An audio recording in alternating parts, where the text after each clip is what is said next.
Nosso tema de hoje é o relacionamento de presidentes com o Congresso. É possível governar o país sem ter um relacionamento mínimo com os deputados e os senadores?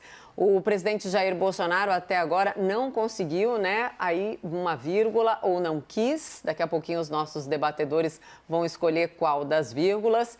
Construir pontes com os parlamentares, apesar de ter sido deputado por 27 anos. Bom, quem começa hoje, então, é o Caio Coppola. Vamos lá. Pois é, né, Mona Lisa? Isso que você descreveu é aquela crítica corrente, né? A falta de diálogo, que é a crítica mais comum que o Congresso faz à atual presidência da República. Se fosse só isso, seria um problema de comunicação. E, na verdade, significaria até um grande avanço, porque nos governos anteriores o problema não era de comunicação, o problema era de corrupção mesmo.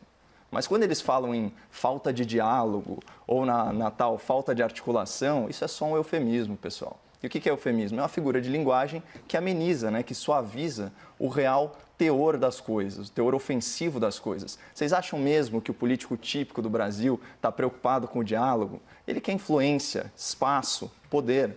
Por que os caciques partidários querem tanto se articular com o governo federal? É em nome do interesse público? Claro que não. É para ter mais acesso a verbas públicas, a contratos públicos, a mais cargos públicos. Salvo raríssimas exceções, esse é o sentido real quando se fala nessa busca por diálogo e articulação, uma senha insaciável de poder, para usar a expressão do general Heleno. E a origem da tensão entre Congresso e governo se deu quando a nova administração não loteou os ministérios como se eles fossem feudos partidários. O presidente escolheu seus ministros por critérios técnicos, ouvindo principalmente as recomendações das bancadas parlamentares e não mais dos caciques partidários. Prova disso é o próprio ministro Mandetta, que a mídia e o parlamento têm então alta conta. E essa ruptura, né, com o que a gente chama de presidencialismo de coalizão já deu certo. Não tem um escândalo de corrupção no governo federal, que vive aí sob uma vigilância sem precedentes por parte da imprensa, que antes, num governo da esquerda, se acotovelava para tirar selfie com o ex-presidente corrupto. E só fazendo um parênteses aqui, vamos lembrar que no auge do presidencialismo de coalizão, no governo da senhora Dilma Rousseff, o Brasil chegou a ter 39 pastas ministeriais, 6 ministros afastados por escândalos de corrupção em apenas um ano. Mas como eu sei que tem muita gente que se ofende com a história recente, vamos voltar para o noticiário, já comentando uma excelente matéria da CNN, assinada pelo meu xará, o Caio Junqueira. O Centrão está pressionando o presidente da República para retomar um diálogo preferencial com os caciques partidários em prejuízo dos líderes das bancadas, tanto as temáticas quanto as estaduais. Embora o Centrão ele já tenha desistido dos ministérios e dos cargos mais estratégicos, eles ainda querem faturar os chamados cargos em parceria. São posições de segundo, terceiro, quarto escalão da administração federal distribuídas nos estados. Eu estou falando do quê? Funasa, DENIT, INCRA, até IBAMA. É assim, eu acho lamentável, não só para mim, mas também para o espectador, ver o nosso destino atrelado a uma barganha tão sórdida. Você usar a pandemia para pressionar um governo em dificuldade extrapola todos os limites do oportunismo político. Mas, pelo menos, esses vira-latas da República não vão ficar com filé. Eles vão ter que se contentar com a carniça. Caio?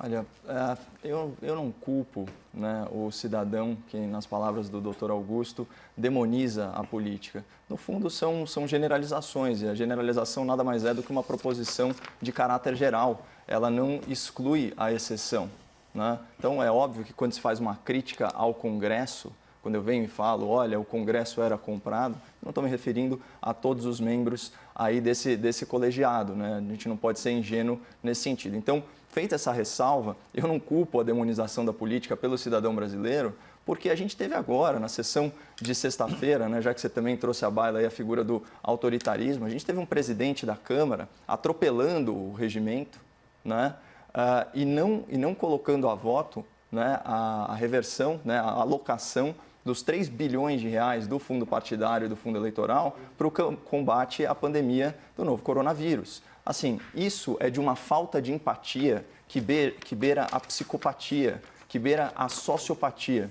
Quando você soma isso, o elemento de que mais de 10% do Congresso, da Câmara Federal, responde à ação penal, E a gente não está falando só de corrupção, lavagem de dinheiro, esses crimes do colarinho branco, a gente está falando de tortura, trabalho escravo, até homicídio, toda sorte de crime. Quando você pensa que 1/3 do Senado também responde a ações penais, você acha que o povo brasileiro se vê refletido aí nessa elite política que só está lá, vamos ser francos, porque a nossa democracia, infelizmente, tem vários mecanismos legais de perpetuação no poder. Um deles é o uso de dinheiro público que é distribuído para os caciques para que eles financiem as suas campanhas. Isso é uma vantagem injusta, né?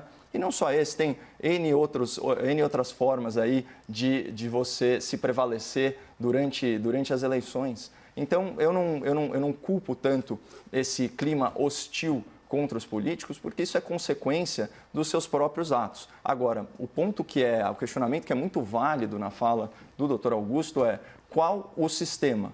Né? Eu, particularmente, prefiro um Congresso birrento e independente a um Congresso comprado. Agora, o que não pode acontecer é o Congresso passar a atuar flagrantemente, né, contra os interesses não só do governo federal, mas do país. Então, atropelando, né, o princípio da separação dos poderes, né, que tem que ser independentes e harmônicos, colocando uma camisa de força orçamentária, né, se apropriando aí por chicanas legislativas de orçamento público, isso daí realmente não tem o menor cabimento. Agora, vamos lembrar, né, tivemos uma renovação, doutor, de 47% na Câmara Federal nas últimas eleições. Agora, vencer a velha política não é o desafio de uma eleição, é o desafio de uma geração. É o que eu disse, pelo menos agora, esses vira-latas, e são vira-latas mesmo, porque não tem pedigree moral, ficam escarafunchando o lixo para ver se acham alguma coisa. Esses vira-latas na República, pelo menos agora, estão sem o filé, vão ter que se contentar com a carniça. Quem sabe em alguns anos a gente consiga fazê-los morrer de fome e afastar eles do erário público para a gente conseguir avançar as agendas que de fato são importantes para o país. Eu tenho dificuldade de imaginar o que mais representa a elite política do nosso país do que a família Bolsonaro. Está há 27 anos no Congresso. Quase todos seus filhos são políticos. Para mim é essa a representação da elite. E aqui, vamos lá, o termo elite, ele tem uma variação de interpretação, mas a velha política, para mim, é justamente representada por uma pessoa que passa 27 anos no Congresso sem ter aprovado um projeto de relevância. Isso, para mim, é a velha política. Caio, por favor. Bom, aqui me permita discordar, até porque as pessoas podem evoluir, né? De fato, o presidente Bolsonaro, ele era um deputado do baixo clero, era um deputado corporativista, votava muitas vezes, inclusive, com o PT, né? Só que agora, né, no frigir dos ovos e, de novo, trazendo o elemento de comparação, ele está à frente de um governo que não tem um escândalo de corrupção, apesar de toda a devida vigilância da imprensa e dos demais poderes fiscalizadores, né? Então, é muito importante sopesar isso. De fato, você pode trazer esse elemento. Eu sou contra essa reeleição prolongada. Inclusive, quando você vem e diz que o parlamento representa o povo brasileiro, eu contesto essa informação, porque, como eu disse, a eleição ela não é um processo isonômico, ela não garante igualdade de condições eleitorais. Como você vai competir com um candidato que é financiado por dinheiro público, que tem um gabinete trabalhando exaustivamente, né, pela sua reeleição? Como que você consegue competir com candidatos que já aparelharam a máquina pública e que têm servidores cujos salários e, portanto, cujas famílias dependem diretamente dessas verbas, né? Então, você tem clientelismo, voto de cabresto, compra de votos, isso ainda existe no Brasil. Isso ainda existe no Brasil. Então, na verdade, você parece estar mais alinhado, doutor, com a frase do Rodrigo Maia, né? Que disse uma vez, quer conhecer o Brasil, visite o parlamento. Não, você quer conhecer o pior do Brasil, você visita o parlamento, porque lá estão representados todos esses vícios da República. E, mais uma vez, as críticas ao governo Bolsonaro, a gente não vive num mundo binário. As críticas ao governo Bolsonaro, e muitas delas são pertinentes, elas não excluem as críticas ao Congresso Nacional. O sistema ele pode estar viciado em uma série de aspectos. Agora, convenhamos, a campanha eleitoral, né, do presidente da República custou menos de $1 milhão, só em termos e não usou dinheiro público, pelo menos não que eu saiba. e doações individuais, vaquinhas, esse tipo de coisa. Vamos fazer só a comparação, né? No caso do Rodrigo Maia, já que a gente está falando dele aqui, R$1.800.000 de custo de campanha, R$700.000 de dinheiro público. E qual foi a votação dele? Um pouco mais que 70 mil votos. Quase não se elege. Então esse é um dos homens mais poderosos do Brasil, que em delírios de grandeza sonhou em ser presidente da República, iniciou aí uma pré-campanha, uma pré-candidatura. Imagina, o cara acha que pode ser presidente da República e no seu estado não consegue mais de 80 mil votos, né? Essa é a representatividade popular dessas lideranças. Então, quando eu falo de elite política, eu estou me referindo a isso. Esse pessoal que faz um sucesso tremendo no ambiente partidário, no ambiente midiático, mas que não pode sair em praça pública, não pode pegar avião de carreira, que certamente não é o caso do presidente Bolsonaro. Então, feitas todas as críticas, é importante fazer também todas as ressalvas. Caio? Bom, a pergunta era se é possível fazer interlocução política sem o toma lá, dá cá. É possível, mas é um processo doloroso, como todas as mudanças, né? Eu já tive a oportunidade de comentar isso aqui na CNN, né? Independência traz a ideia de maturidade, só que amadurecer dói. Então aí você tem o Congresso chiando e esperneando, mas eu prefiro isso 1000 vezes a um Congresso bovino, a um Congresso comprado. Esse era o estado das coisas. Aí você pega uma situação como a reforma da Previdência, né? Uma ampla reforma de cunho impopular, porque, obviamente, tem muitas pessoas que perdem direitos, perdem um pouco da sua expectativa de renda, né? Na terceira idade, esse tipo de coisa. Isso não foi aprovado nesse ambiente tóxico, né? De compra parlamentar. Sendo que isso foi legitimado. Imagina, a imprensa aceitou essa realidade passivamente, né? Isso era manchete de jornal. Temer autoriza Maia a negociar cargos pela reforma da Previdência. Isso foi uma coisa descarada, né? E você percebe que, mesmo assim, eles não lograram êxito. Por quê? Porque você dá a mão, eles querem o braço. É uma sanha insaciável. Essa turma foi toda picada pela mosca azul. A gente sabe como Brasília funciona. Então, se você não tiver uma ruptura, se você não tiver uma gestão disruptiva, se você não marcar posição, né? Se você, em alguns aspectos, olha, eu sou um cara conservador, eu sou a favor de mudanças graduais, paulatinas, mas se você não radicalizar e parar de transigir, né, com esse tipo de prática, você não vai avançar a agenda pública. E quem tem que fazer esse controle é justamente a população.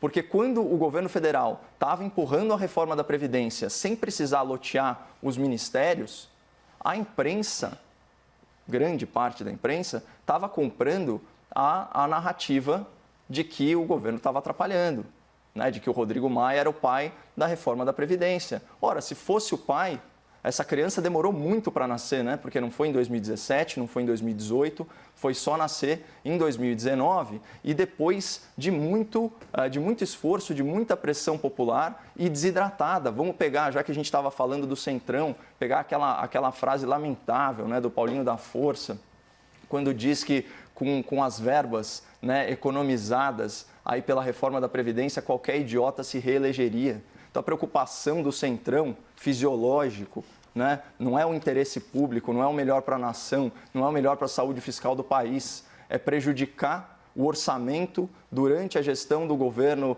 Bolsonaro por questão política em 2022. Então, assim, é desse ambiente tóxico que a gente está falando. Eu acho que algumas coisas na vida a gente não pode transigir. Moralidade é uma delas. Não tem que lotear mesmo o governo. Não tem que lotear. E aí cabe a quem? A imprensa vigilante, né? Destacar esse tipo de falcatrua. Onde estão as manchetes falando que o presidente Rodrigo Maia atropelou o regimento da Câmara? Tem vídeo, tem live do deputado Marcel Van Hatten denunciando. Ele fala, olha, isso aqui é uma ditadura.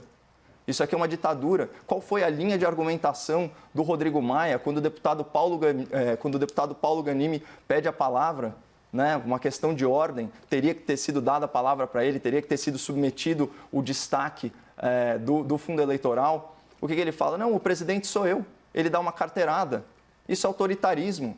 Né? Se fosse para deixar assim, já que o Congresso está às moscas, fecha o Congresso de uma vez, então, Se quem manda no Congresso é o presidente da casa, que tem 70 mil votos populares, então vamos seguir por essa linha. Né? Então eu acho perfeitamente possível fazer política sem tomar lá da cá, mas é óbvio que vai doer. Porque já voltando à metáfora dos vira-latas, Mona Lisa, eles não vão largar o osso.